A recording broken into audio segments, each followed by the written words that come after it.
মাওলানা দেলোয়ার হোসেন সাইদি সাহেব, তিনি মারা গেছেন, ইন্তেকাল করেছেন। এদেশের প্রথিত যশা একজন বক্তা ছিলেন, যুক্তিবাদী সাহেব, পীর সাহেবরা, আল্লাহর এই সমস্ত বাংলাদেশে প্রথিত যশা আলেম যারা আছে, আপনি যদি তারে গালি দেন আর সে যদি সেই পাত্র না হয়, গালি দেওয়ার কারণে আপনি তার হক নষ্ট করলেন। অনেক সময় আমিও নিজে আগে কট্টর সমালোচক ছিলাম। ধরেন আমরা আমাদের দেশের তবলিগের ভাইরা আছে, গালি দিছি, চরমনার ভাইরা গালি দিয়েছি, কওমি ভাইরা গালি দিয়েছি, জামাতের ভাইরা, মাওলানা দেলোয়ার হোসেন সাইদি মরহুম, উনি এক দেশের প্রখ্যাত পথিত যশা একজন বক্তা। মতের অমিল হইলেই গালি দিয়েছি, বাজে কথা বলেছি না, বাজে বলা যাবে না, কারণ আমি মতের অমিল হইলেই তাকে গালি দিব, মন্দ বলবো, ফায়সা কথা বলে তাকে মানব সমাজে কটাক্ষ করব, এটাও অনুচিত। আল্লাহর কোরআন এটা শেখায় নাই। কেউ মন খারাপ করবেন না, আমি বুঝাইতেছি। ধরেন আপনার সাথে আমার মতের অমিল, আমি সুন্নি, ফরিদি সাহেবের নাম শুনে আপনি আমারে গালি দিলেন, না এটা করা যাবে না, এটা অন্যায়। কেন অন্যায় বলতেছি? আমার ইজ্জত আল্লাহ আপনার জন্য হারাম করেছে, আপনার ইজ্জত আল্লাহ আমার জন্য হারাম করেছে। আপনি যদি আমাকে গালি দেন তাহলে আপনি আমার হক নষ্ট করলেন। আল্লাহ রসুল আবু জাহেল নবীজির প্রধান শত্রু ছিলেন।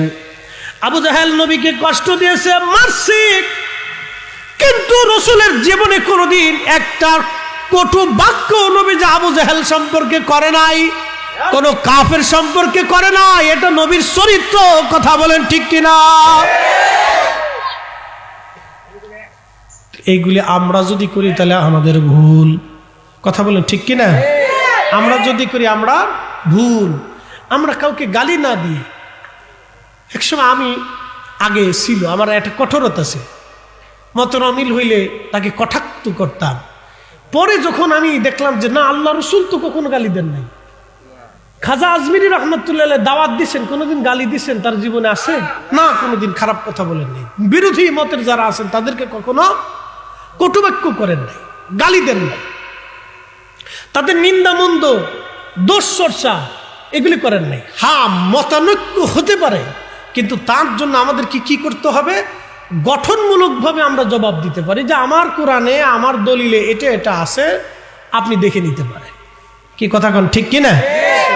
এই জন্য আল্লাহ কোরআনে বলতেছেন, উদউ ইলা সাবিলি রাব্বিকা বিল হিকমাতি ওয়াল মাউইযাতিল হাসানা।